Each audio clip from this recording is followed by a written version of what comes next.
I think if you are following what is happening in the world,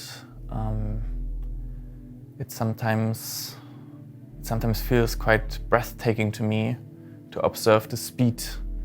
at which we are seeing this conversion from liberal democracy to far right and kind of totalitarian control. And not even 5 years ago, I wrote an article for the 70th anniversary of the end of the Third Reich, writing about how actually the same character structures that led to the rise of fascism in Germany in the 30s, how they are still intact today, and how they may just lead to the rise of the same kind of or similar regimes nowadays. And back then, it was just a month before Donald Trump ran for president. And I'm not even 30, and with this topic, I sometimes feel like I have already experienced so much history in the making. And I think the rise of fascism can be attributed to different interrelated factors. One is that we are in a moment where the exploitation of the earth, of animals, of people by this capitalist system can no longer continue at the rates that this system has to grow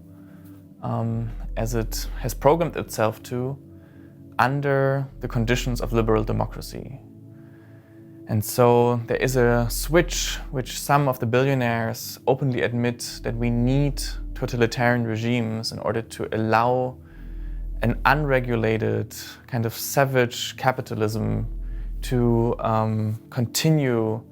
guaranteeing the rich getting ever richer, the poor getting poorer, the exploitation of the global south, the exploitation of nature, all of that. This is the economic background. There is another background, which is the background of identity. The crisis of civilization, which we see through the climate crisis, through the extinction crisis, refugee crisis, the unprecedented levels of inequality, signal the collapse of the existing social and spiritual orders that have defined people's lives and identity. And as that which defined your life seems to be under existential threat, many people hold on to political leaders who, in the simplest of words,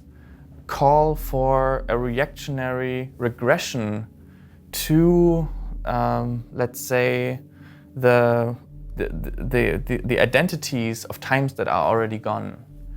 So that's why there is so much racism in the messages that are winning the elections today, from Brexit, Donald Trump, to the re-election of the Tories in the UK. So people aggressively hold on to that which gave them identity in the face of general disintegration. And then there is a third layer, which I think is really the most important one if we want to structurally dissolve the breeding ground of fascism,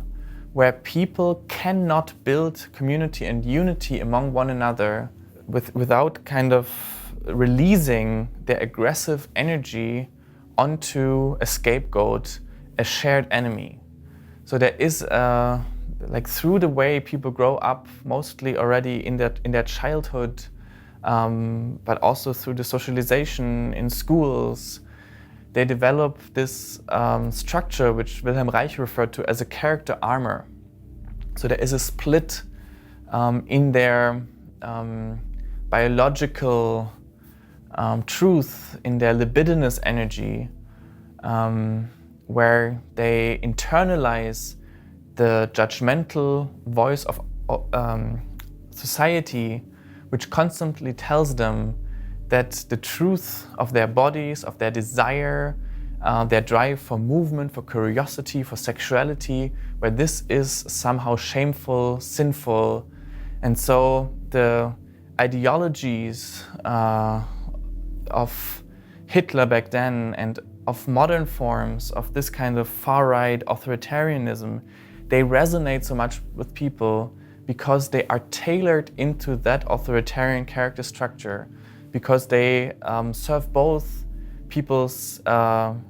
paternal fixation and they serve the release of all this bottled up life energy. We need to create a society in which people grow up in a way that their full humanity, with all the life energies that are in them, can be accepted, and where people no longer need to grow up in fear and in punishment, but in real trust and acceptance. A human being that grows up in trust and acceptance will not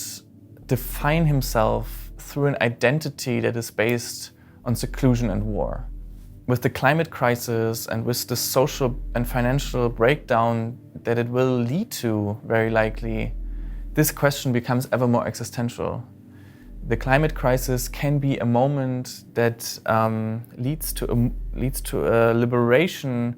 and a worldwide movement of regeneration where we let go of these oppressive systems, or they can lead to a totalitarian nightmare, to eco-fascism, all of that. And it depends on whether people are able to build communities, social forms of life that lead to the growth of trust, or whether we continue to follow the magic of projection, fear, and division.